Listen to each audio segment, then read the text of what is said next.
கரூர்ல இறந்த 41 பேர்ல 32 பேரோட குடும்பத்துக்கு அரசாங்கம் வேலை கொடுக்குறேன்னு சொல்லி தாவேகா அரசு வந்து அறிவிச்சிருக்கு. எனக்கு ஒரே ஒரு கேள்விதான் விஜய் அவர்கள்ட்ட, யார் அப்பன் வீட்டு காசுல நீங்க எடுத்து கொடுக்குறீங்க? இந்த மாதிரி ஆளுங்களுக்கெல்லாம் மனசாட்சின்றது ஒண்ணு இருந்தா இந்த மாதிரி கேள்வி கேட்பாங்களான்னு எனக்கு சத்தியமா தெரியல.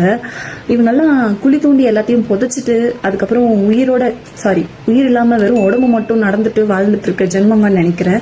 என்ன அப்படின்னா, கரூர்ல பாதிக்கப்பட்ட 41 பேரோட குடும்பங்கள்ல 32 குடும்பங்களுக்கு நேத்திக்கு வந்து அரசு வேலை வந்து வழங்கியிருந்தாங்க. அரசு வேலைன்றது அவங்களுக்கு ஒரு நிரந்தர வாழ்வாதாரத்தை ஏற்படுத்தி கொடுக்கிற விதமா ஒரு வேலை வந்து கொடுத்திருக்காங்க.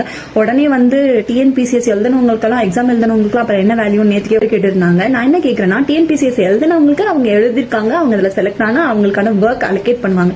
இப்ப அவங்களுக்கு கொடுக்கப்பட்ட வேலையானது அரசாங்கத்தின் மூலமா ஒரு கருணையின் அடிப்படையில கொடுக்கப்பட்ட ஒரு விஷயம்.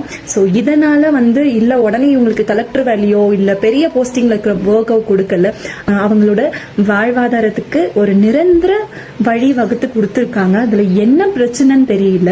இவர் என்ன சொன்னாரு, உங்க அப்பா வீட்டு சொத்தா கொடுத்தீங்கன்னு கேட்டாங்க. எனக்கு ஒரு கேள்வி சார் உங்ககிட்ட, இன்னைக்கு நீங்க இவ்வளோ தெளிவா கேக்குறீங்களே, உங்க அப்பா வீட்டு சொத்தா? எங்க அண்ணா ஒன்னும் யாருக்கும் காசு வேணும் அள்ளி கொடுத்துடல சார். கவர்மெண்ட் கஜானால இருந்து எடுத்து வந்து தாரணமோ தர்மமோ இல்ல அவர் பாக்கெட்லயோ போட்டுக்கிற ஆள் கிடையாது. எங்க அண்ணா நியாயமா அந்த மக்களுக்கு சேர வேண்டிய நிரந்தரமான வேலையை தான் கொடுத்திருக்காங்க. நீங்க கேட்டீங்கல்ல உங்க அப்பா வீட்டு சொத்தா எடுத்து கொடுத்தீங்கன்னு, நான் இதே உங்களை பார்த்து கேக்குறேன். அதாவது கள்ளக்குறிச்சியில வெள்ளச்சாராயம் குடிச்சிட்டு இறந்து போனாங்க. கள்ளக்குறிச்சியில நிறைய பீப்புள் வந்து கள்ளச்சாராயம் குடிச்சிட்டு இறந்து போனாங்க. அந்த குடும்பத்துக்கெல்லாம் அன்னைக்கு, அதாவது கடந்த ஆட்சியில இருந்த கவர்மெண்ட் என்ன பண்ணாங்க அப்படி ஞாபகம் இருக்கா?